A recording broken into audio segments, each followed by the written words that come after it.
알고와 안녕하세요. 2월 11일 알고 뉴스 시작하겠습니다. 리플이 XRP로 바꾼 이유 죄 내피셜은 이렇습니다. 피트 벌써부터 댓글이 걱정입니다. 많은 지금 코인은 보고하겠습니다. 갈팡질팡 비트코인 내려앉은 알트코인 촬영 시각은 2월 10일 오후 11시입니다. 먼저 국장 얘기 좀 해볼게요. 국장 탈출해서 어디 가나 했더니, 아무래도 코인으로 간 듯합니다. 상당수가요. 예, 그래도 주식러 분들 코인러 미워 마세요라는 말씀 부탁드리고 싶은데요. 한국경제가 박상혁 더불어민주당 의원에게 입수한 금융감독원이 암호화폐 거래소 원화 예치금 현황을 봤더니, 1년 사이에 100%가 늘었다라고 합니다. 예치금 현재 10조 원이고요. 사실 예치금은 투자 매수 대기 자금으로 해석할 수 있기 때문에 이 주식 예탁금이 일종의 코인으로 넘어와서 코인 매수 대기 자금으로 있는 거 아니냐라는 생각이 듭니다. 이런 사실 코인을 꼭 사기 위한 그 수요뿐만이 아니라요. 지금 현재 업비트나 빗썸이나 코인 거래소들이 내놓은 예치금으로 넣어만 둬도 이자를 웬만한 예금 이자보다 높게 주기 때문에 아무래도 이런 매수, 적정한 시기에 매수도 하고 아니면 이자만 먹겠다라는 수요도 상당히 많이 작용한 것 같습니다. 일단 비트코인 그래프 보고 갈게요. 여전한 박스권에 있습니다. 시간봉으로 봤고요. 2월 들어서 비트코인 가격 흐름인데요. 이 떨어져서 한때는 9만 1000선까지 밀리다가 다시 급 반등한 이후에 점차적으로 좀 낮아지는 분위기긴 한데요. 일반적으로 9만 달러 선을 터치하고 있지는 않습니다. 횡보하고 있다가 정확한 설명일 것 같습니다. 디지털 자금 흐름입니다. 사실 돈이 들어왔어요. 지난주에도 5주 연속 순유입이 됐고요. 디지털 자산 투자 상품에 13억 달러가 순유입 됐고요. 지난주 눈에 띄는 흐름은 이더 투자 상품에 7억 9,300만 달러, 약 8억 달러에 이르는 자금이 들어온 게 눈에 띄는 점인데 자금 유입에 비해서 이더 가격은 이따 보시겠지만 그닥 흐름이 좋진 않습니다. 게다가 우리 계속 비트코인을 사는 형이 있죠. 마이클 셀러의 마이크로 스트래터지로 이름을 바꾸기로 했죠. 사명을. 비트 또 샀습니다. 와우. 지금 현재 47만 8,740개의 비트코인을 들고 있어서요. 이 마이크로 스트래터지를 응원하는 마음이 점점 더 커집니다. 지금 현재로서는 이 회사가 잘못되면 비트 시장 전체에 큰 여파를 불러올 거기 때문에요. 비트 도미를 보자면 역시나 고공행진하고 있습니다. 제가 60%는 상수 아니냐라는 말씀을 드렸는데 좀처럼 60% 밑으로 떨어질 기미가 안 보여요. 자, 이더 도미 볼까요? 이더리움 도미넌스는 지금 현재 10%가 아슬아슬한 상황입니다. 장중에는 10%를 깨고 밑으로 내려오면서 2020년 수준으로 회귀하기도 했는데요. 도미넌스의 장기 차트를 보시면 아시겠지만 20년부터 21년 해가지고 이른바 2차 불장 때 이더리움 도미넌스를 꾸준히 높이다가 21년 11월 고점을 계기로 이더리움 도미넌스가 낮아지기 시작하더니 23년 들어서부터 비트코인 가격은 회복하는데 이더 가격은 그닥 회복을 못하면서 점진적으로 그야말로 쭉 미끄러져서요. 현재는 이 한때 20%가 넘던 이더리움의 도미넌스가 현재는 10%선 사수도 쉽지 않은 상황에 처했습니다. 이더리움 가격 보고 갈까요? 네, 가격, 달러 기준 가격인 민트색이나 비트 기준 가격인 주황색이나 다 별로 볼 게 없습니다. 특히나 제가 늘 말씀드리지만 비트 기준 가격이요, 우하향하고 있습니다. 이더에 대해서 트레이더들도 숏으로 되어가고 있는데요. 이더리움의 숏 포지션이 지난해 11월 이후 500% 급증했다라고 합니다. 이러니 가격이 오르기가 쉽지 않겠죠. 이거 보고 저는 조금 약간 좀 심각하다라는 생각이 들었습니다. 고인물도 이제 이더와 헤어지는 건 아니냐라는 생각이 듭니다. 얼라이언스 다우 설립자가요, 10년 보유한 이더를 매도하겠다. 성장 여력이 없다라고 밝혔습니다. 쉽지 않습니다. 이더리움의 성장 잠재력은 거의 소진됐다. 놀라운 게요, 이분이 10년 보유했거든요. 근데 이 사람도 지금 이더를 파는 거예요. 물론 매수한 가격보다는 훨씬 더 비싼 가격에 팔겠지만 더 이상 희망이 없다라고 해서 팔았다는 점에서 이더의 위기가 느껴집니다. 뭐 이더가 좋지 않으니 알트코인 가격도 다들 시원치 않은 건 맞습니다. 그런데 특히나 최근에서요. 최근 상장한 그러니까 상장한 코인들 주식시장에서도 마찬가지로 나타내고 있는데 상장한 새내기 종목들의 새내기 코인들의 가격이 지속적으로 하락하고 있습니다. 이에 대해서요. 아서 헤이즈나 다른 암호화폐 애널리스트 같은 사람들의 분석이 뭐냐면 일단 상장 가격이 너무 비싸다. 아서 헤이즈 역시 TGE 앞둔 프로젝트의 속 큰 시작 가격이 너무 비싸다. 낮춰야 한다라고 하면서 TGE가요. 토큰 제너레이션 이벤트라고 토큰 발행을 의미합니다. 최근에 토큰을 발행한 베라의 케이스를 들었습니다. 베라 차트 보시면 아시겠지만 지속적으로 우하향하고 있습니다. 최근에 상장하는 종목 코인들의 특징이 다 우하향이에요. 토큰 발행 예정 프로젝트는 상장 후 80% 하락에 대비해야 된다라고 했습니다. 왜? 지금까지 최근 들어서 상장한 코인을 보니까 지속적으로 우하향했기 때문이다라는 거고요. 사실 요런 이벤트 거의 대부분의 코인들이 우하향하다 보니까 그렇지 않은 코인, 뭐 예를 들어서 하이퍼 리퀴드 같은 경우에 그 성과가 눈에 띄죠. 투자자 입장에서는 하이퍼 리퀴드 같은 코인을 고르는 건 상당히 쉽지 않아 보입니다. 때문에 신규 상장한 코인에 대한 투자는 조금 신중하게 하셔야 되지 않을까라고 생각합니다. 지속 가능한 알고란 위에서 멤버십 슈퍼챗 PPL 웰컴입니다.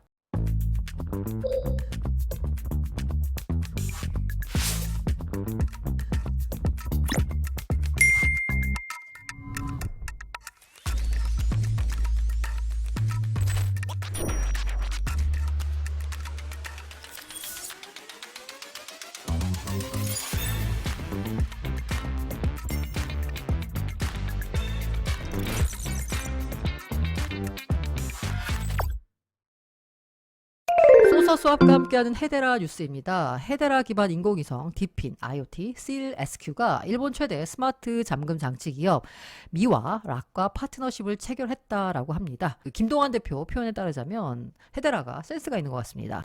Stay safe from quantum attacks. 그러니까 양자 공격으로부터 안전하게 보호해 줄게라는 겁니다. CLSQ는요, 헤데라 기반의 디핀, 인공위성을 쏘아 올렸습니다. 그래서 물리적인 인프라를 구축하는 기업인데 이 회사가 스마트 도어락 같은 느낌의 회사와 협력을 체결했다라는 겁니다. 헤데라 기반의 디핀 IoT 기술과 스마트홈 잠금 장치가 만난 거예요. 그래서 이게 예를 들면 아마존이나 구글 뭐 이런 데서 스마트 장치가 다 연결이 되잖아요. 그런데 이 양자 해킹이 오면 잠금 장치가 위험해질 수도 있는 거잖아요. 보안이 위험해질 수도 있다. 그거를 헤데라 기반의 CLSQ와 접목을 통해서 이런 위험에서 안전한 IoT가 되겠다라는 겁니다. 물론 CLSQ의 기반에는 헤데라의 DLT 기술이 쓰입니다. 소서 수합과 함께한 소서 뉴스입니다. 소서 수합이요. 토큰 분류 및 정보를 업데이트했다라고 하는데요. 내용을 보시면요. 쉽게 말해서 거래소를 이용할 때 거기서 거래할 수 있는 토큰을 보기 쉽게 정리했다라고 보시면 됩니다. 앞으로 소서 수합의 이용이 더 쉬워질 것 같습니다. 아울러서 소서 수합에서는 스테이블 코인으로 이자 농사가 가능합니다. 추가 인센티브는 올해에도 지급이 되고 있고요. 10일 현재 USDC 풀의 수익률은 약 17.81%고요. 보상률은 토큰 가격에 따라 달라집니다. 오늘의 메인 DC.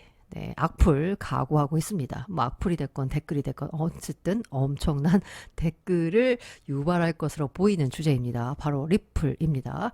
리플은 왜 XRP로 이름을 바꿨을까요? 사실 모르겠습니다. 많은 뇌피셜을 돌려보겠습니다. 갑작스럽게 업비트 공지가 하나 나왔습니다. 2월 7일 오후 4시고요. 리플 가로 열고 XRP 명칭 변경 안내라고 했습니다. 국문명을 바꾼다. 리플을 XRP라고 이제 한글로 바꾸고요. 영문명은 리플 RIPPL이었는데 이걸 XRP로 바꾼다라고 합니다. 이외 변경사항은 없습니다라고 해서요. 아무것도 달라지는 건 없습니다. 다만 이름, 표기 방식만 바꾼다라는 겁니다. 그럼 업비트가 왜 갑자기 이런 걸 했을까? 여기 보시면 리플사의 토큰 명칭 변경에 대한 공지라고 돼 있죠. 양대 거래소라고 할 수 있는 빗썸도 같은 시점에 공지를 냈습니다. 아마 시점을 맞춘 게 아닌가라는 생각이 드는데요. 아래와 같이 리플 가로 열고 XRP의 국문명이 변경될 예정입니다. 라고 해서 앞서 말씀드린 대로 업비트와 마찬가지로 이름을 바꾼다. 어떻게? 리플이 아니라 XRP, 영문명은 RIPPL에서 XRP 라고 바꾼다라고 했습니다. 여기도 역시나 리플 재단 공지라고 파란색으로 있어서요. 이걸 클릭을 하면 어떤 페이지로 연결되느냐? 리플 재단 홈페이지로 연결이 됩니다. 리플 재단 홈페이지에요. 한글로 올라와 있습니다. 리플이라고 되어 있고요. 이 리플 재단이 요청한 거다라는 거죠. 디지털 자산 XRP 올바른 용어 사용에 대한 요청이라고 해서요. 올린 사람은 팀 리플이고요. 올린 시점이 1월 27일입니다. 공지가 재단에 올라온 시점은 1월 27일인데요. 요게 우리 국내 거래소에서 반영된 시점은 2월 7일입니다. 시점 차이가 약간 있습니다. 일단 이 공지 내용을 살펴보기 전에 이 홈페이지에는 과연 XRP에 대해서 어떻게 표시하고 있나를 보겠습니다. 이 홈페이지는 리플이라는 회사의 홈페이지입니다. 제가 그 About XRP라는 항목이 있어요. 거길 들어가서 봤더니 리플의 솔루션은 XRP 원장 기술과 고유 디지털 자산인 XRP를 활용합니다. 자, 여기서 보시면 아시겠지만 리플과 XRP는 다른 거예요. XRP는 뭐냐?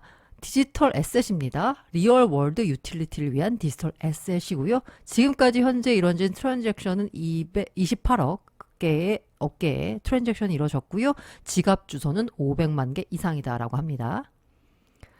그러면서 XRP에 대한 설명이 이어져 나오겠습니다. 영어로 써 있는데요. 내용이 뭐냐면 XRP를 통해 기업과 금융기관은 블록체인 기반 애플리케이션을 대규모로 운영할 수 있습니다. 라고 하면서 검증된 기술, 규제의 명확성, 높은 성능 해서 XRP에 대해서 각각 설명을 하고 있습니다. 가장 궁금한 부분이에요. 사람들이 XRP, 리플 이런 거 헷갈리니까 거기에서 설명을 해놨습니다. 구분해서요. 먼저 XRP ledger, XRP 원장을 보자면요. 레이어 1 블록체인입니다. 뭐냐? 우리가 흔히 말하는 비트코인, 이더리움, 솔라나 라고 하는 그 블록체인이다 라고 보시면 됩니다. 레이어 1. 그리고 XRP는 이 레이어 1 XRP 원장의 네이티브 토큰입니다. 예를 들어서 이더리움 블록체인의 ETH 또는 비트코인의 BTC와 유사한 XRP 원장의 네이티브 토큰이 바로 XRP라는 겁니다. 그렇다면 리플은 무엇이냐?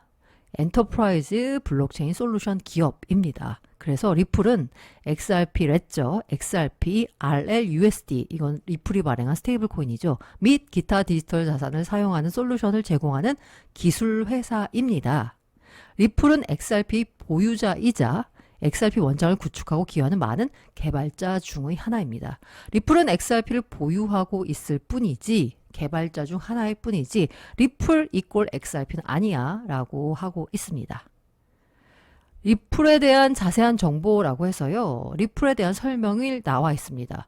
분명한 건 XRP와는 다르다 라고 표시를 하고 있는데요. 국경 간 결제에 XRP를 사용합니다. 디지털 자산 수탁은 리플 커스터디예요. 그리고 리플은 XRP 공급량의 대부분을 갖고 있는 XRP 보유자입니다. 리플과 XRP는 다릅니다. 그러면서 여기 나온 내용이 바로 앞서 보여드린 공지사항의 자세한 내용입니다. 올바른 용어 사용이라고 했는데 도대체 어떻게 사용해야지 올바른 용어일까를 봤습니다. 탈중앙화 암호화폐다. XRP는 기업 리플은 이 XRP를 자사 제품에 활용하고 있다. 아까 XRP를 활용해서 여러 가지를 한다 그랬죠. XRP는 리플과 별개입니다. 리플은 XRP를 관리 제어하거나 단독 소유하지 않습니다. 자, 단독 소유하지 않지만 소유의 상당 부분을 차지합니다. 리플은 XRP 발행사가 아닙니다. 리플과 XRP는 독립적이다 라고 합니다. 이러면서 본격적인 수정 작업에 나선 거다라고 보고 있습니다. 해외에서는 XRP라고 불렀는데요. 한국에서는 계속 리플이라고 부르니까 본격 수정 작업에 나선 겁니다. 리플과 XRP의 차이점이 공지사항에 명확히 나와 있습니다. 리플은 블록체인 기술 기업이다. 그러면서 스테이블 코인 RLUSD를 발행할 예정입니다. 라고 해서 자, 우리가 XRP와 동일한 게 아니야. 우리는 스테이블 코인을 발행할 거야. XRP 개발자가 아니며 XRP를 발행하거나 제어하지 않습니다. 애플과 XRP는 관계가 없는데 오해하고 있었다라는 거죠. XRP는 2012년에 발행된 XRP 레저 블록체인의 네이티브 토큰입니다. 이더리움의 네이티브 토큰이 이스인 것처럼 XRP 레저의 네이티브 토큰이 XRP라는 거죠. 효율적인 거래를 위한 브릿지 통화로 사용되고 있을 뿐이지 XRP는 리플이 개발하지 않았고요. 리플과는 독립적으로 존재한다라면서 리플사가 XRP와 분명한 선긋기에 나섰습니다. 다만 네, XRP를 많이 보유하고 있습니다. 아까 여기서요, 이 단독 소유하지 않습니다 라고 했으니까 이게 무슨 의미지? 라고 생각을 했는데요. 아마도 선을 긋기 위해서 단독 소유하지 않는다라는 표현을 쓴 것 같은데요. 실제로 리플이 XRP를 많이 들고 있긴 합니다. 리플 홈페이지에 가보시면요. 여기 그 XRP 마켓 보고서를 볼 수 있습니다. 가장 최신 보고서가요. 자, 2분기, 지난해 2분기 기준으로 한 보고서가 최신이라서 그 보고서를 갖고 와봤습니다. 그 보고서를 보면요. 리플의 XRP 보유량 해서요. 리플이 들고 있는 XRP는 두 가지가 있습니다. 당장 쓸 수 있는 지갑에 들어있는 물량과요. 향후 42개월 동안 락업이 해제될 그 에스크로 락업의 적용을 받는 XRP입니다. 지난해 2분기 말 현재 리플이 지갑에 갖고 있는 총 XRP는 약 47억 개 정도 되고요. 에스크로 대상 XRP는 약 395억 개 정도 됩니다. 두 개를 합치면요. 대충 한 400억 개 이상을 들고 있어요. 발행된 1000억 개 가운데 400억 개 이상을 들고 있으니까 리플과 XRP를 거의 동일하다라고 보는 시선이 많은 거죠. 하지만 분명히 다르다는 게 리플 회사 측의 주장입니다. 다시 리플사의 공지 내용으로 돌아와서요. 명확한 명칭의 중요성과 그 이유에 대해서 설명을 했습니다. 우리가 왜 지금 이런 공지를 내는 거냐면 명칭 혼용에서 비롯된 잘못된 정보의 확산을 방지하고자 위함이다. 아니, 그 잘못된 정보 확산되면 뭐가 문제지? 라는 생각을 하게 되죠. 정확한 명칭 사용은 암호화폐의 탈중앙화된 특성을 반영할 뿐 아니라 그러니까 자꾸 XRP를 리플이라고 하니까 이게 마치 리플이라는 회사의 주식처럼 받아들여지잖아. 근데 그거 아니야. XRP랑 리플은 관련이 없어 라는 거죠. 디지털 자산 생태계의 투명성과 정확성 일반 리플의 노력을 뒷받침합니다. XRP로서 XRP는 탈중앙화된 화폐야. 리플이란 회사와는 관계가 없어 라고 했어요. 그런데 지금 이 시점에서 궁금한 건 뭐냐면요. 자, 명칭 혼용에서 비롯된 잘못된 정보 확산을 막기 위해서다라고 했어요. 그런데 이거 원데이 투데이 쓴 거 아니잖아요. 이렇게. 그런데 왜 지금까지 그냥 있다가 이제야 수정 요청을 할까? 궁금합니다. 자, 여기부터는 뇌피셜입니다. 근데 뇌피셜이라고 말씀드리지만 누구나 예상하는 뇌피셜입니다. 자, 첫 번째가 바로 IPO를 준비하기 때문이 아닐까라는 겁니다. 자, 리플 주식하고요. XRP는 다른 건데 투자자들은 리플 주식은 XRP다라고 인식을 하고 있습니다. 그러니까 리플에 좋은 일이 생기면 XRP 가격이 오르는 거예요. 사실 리플에 좋은 일이 XRP 가격 상승과 직접적인 연관은 없습니다. 물론 사업이라는 큰 틀에서 보자면 관련이 있겠지만은요. 그런데 사람들은 마치 주식처럼 받아들이는 겁니다. 혹시 착각할까봐 명확히 하자라는 건데 이 정확히 말하면 사람들의 착각을 걱정하는 건 아니고요.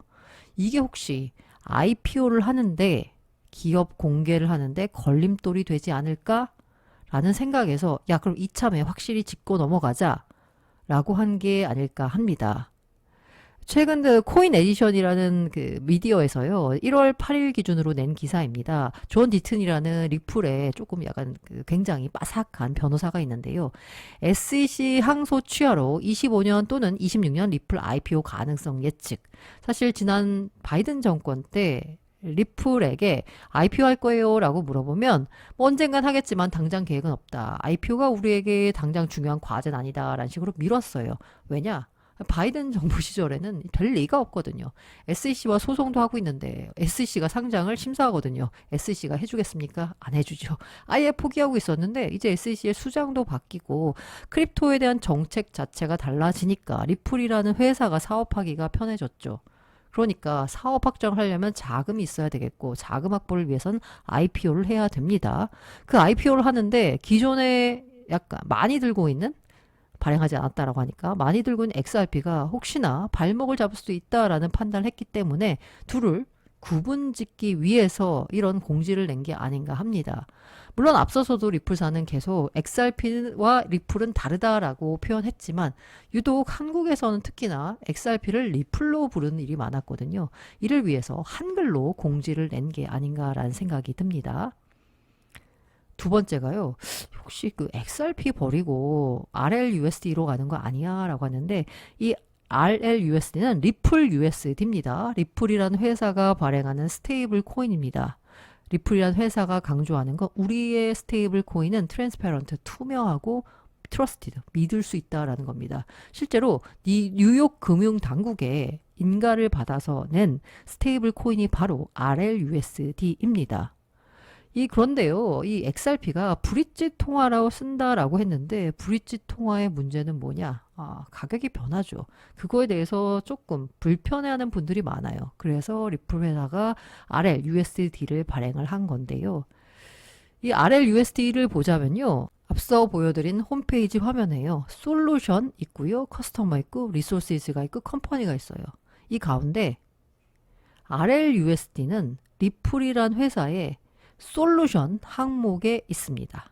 반면 XRP는 리소스, 자원 분류에 들어가 있어요. 리플이란 회사가 스테이블 코인이랑 XRP를 바라보는 관점이 어떻게 다른가를 알 수 있습니다. 그러면서 RLUSD에 한 설명을 어떻게 해놨냐면 더 높은 기준을 준수하는 스테이블 코인이다. XRP 레저와 이더리움 블록체인, 아까 XRP 레저가 레이어 1이라고 했죠. 그 XRP 레저와 이더리움에서도 발행이 됩니다. 리플 USD, RLUSD가 되겠고요. 그리고 RLUSD의 사용 가능 여부는 관할권에 다릅니다. 라고 해서요.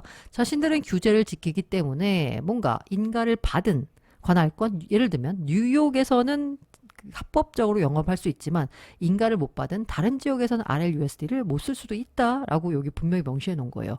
이로써 투명성을 강조한 거겠죠. RLUSD에 대한 또 설명이 나와 있습니다. 비즈니스용 리플 USD라고 한글로 번역했더니 표시가 되어 있더라고요. 기관이 신뢰하는 직관이라고 했는데 RLUSD는 아무래도 이 기관 쪽에 힘을 싣는 느낌입니다. 리플 자체가요, 원하는 그 목표가 뭐냐, 이 회사의 목표가 뭐냐면 국제 송금망을 현재 장악하고 있는 스위프트를 대체하겠다라는 거거든요. 다시 말해서 리플사의 고객은 일반 개인이 아니라 은행입니다. 금융회사예요. 그렇기 때문에 기관들과의 금융기관과의 관계를 좋게 하고 거기에 신경을 씁니다. 그러다 보니 리플이 발행한 스테이블 코인인 RLUSD 역시나 주로 기관 대상으로 많이 세일즈를 하고 있는 느낌입니다. 일각에서는 이렇게 말씀하십니다. 원래 표기를 XRP라고 하는데 했어야 되는데 우리나라 거래소만 잘못 표기한 거다. 그러니까 이거 문제가 아닌 거야. 그냥 뭐 원래 다 글로벌리는 다 정확히 하고 있었는데 유독 우리가 안에서 우리나라가 안에서 고친 거야 라고 문제를 제기하는데요. 우리나라 거래량이 꽤 됩니다. 이게 제가 아까 2분기 말 기준으로 보고서가 올라와 있었다라고 했잖아요. 지난해 2분기 말. 특히나 그 리플 가격이 급등했던 지난해 4분기에는 아마 더 우리 거래량이 많았을 텐데 지금 현재 거래량만 놓고 봐도 이 하늘색이 업비트예요. 이게 바로 XRP 현물 거래량에서 업비트가 차지하는 비중입니다. 물론 바이낸스보다는 적어요. 하지만 업비트 거래량이 상당하죠. 무시할 수 없는 수준이고요. 이 바이낸스에서 거래하는 거래량의 또 일정 부분은 아마 한국인들의 거래량이라고 친다라고 하면 리플과 XRP를 구분짓는 것, 한글 투자자들에게 명확히 하는 게 리플 회사가 의도하는 바일 수 있다라는 생각이 듭니다. 우리나라가 보유한 XRP 물량이 너무 많다는 게 리플 회사가 굳이 한글로 고지를 한 그 XRP와의 관계를 끊어내는 듯한 느낌의 공지를 한 이유이기도 할 것 같습니다. 그런 이유에서인지 이상합니다. XRP 일단 홈페이지에 올라왔을 때요. 요때 리플 가격이 잠깐 떨어졌습니다. 근데 그렇다라고 하기에는 사실 이 주황색 비트 대비 가격도 떨어졌기 때문에 꼭 리플 이벤트 때문에 리플만 밀린 건 아니에요. 전반적으로 시장에 밀려서 그냥 같이 밀렸지만 유독 요때 좀 많이 밀리긴 했습니다. 가격이. 그리고 요때가 언제냐면 여기 이렇게 살짝 떨어질 때 요때가 한국거래소에 공지가 올라온 2월 7일 오후 4시 즈음입니다. 살짝 떨어지긴 했어요. 근데 마침 그때 시장이 안 좋은 것도 맞아요. 참 공교롭긴 한데 XRP 표기 변경 이벤트 때 가격이 하락한 건 맞습니다. 그래서 과연 리플사는 왜 리플을 XRP라고 바꿔서 표시하세요 라고 굳이 공지를 냈을까? 리플이란 표기에 제동을 건 이유는 뭘까? 그야말로 명확성을 위한 리플 회사가 주장하는 대로 리플사의 브랜드 정비 과정의 일환일 수도 있습니다. 많은 사실 모든 액션에는 의도가 있기 마련이라서 뭔가 의도가 있는 노림수 같다라는 생각이 듭니다. 그 의도가 있는 노림수에 대해서 저를 포함한 많은 사람들이 생각하는 건 IPO를 노리고 XRP와의 관계 끊기에 나선 거 아니냐. 두 번째로 스테이블 코인의 본격적인 발행 유통을 앞두고 XRP를 버리고 스테이블 코인 RLUSD로 포지션을 옮겨간 거 아니냐라고 의심해 볼 수 있습니다. 다만 이게 과연 XRP 가격에 이 공지를 통해서 선긋기를 하는 게 어떤 영향을 미칠지 제가 어떻게 알겠습니까? 이게 과연 그러니까 XRP의 가격에 장기적으로 어떤 영향을 미칠지에 대해서는 사실 잘 모르겠지만 이 투자자분들이 반드시 알고 있어야겠기에 제가 이렇게 전달을 드렸습니다. 모든 투자 판단과 그에 따른 투자 결과는 투자자 본인의 책임입니다.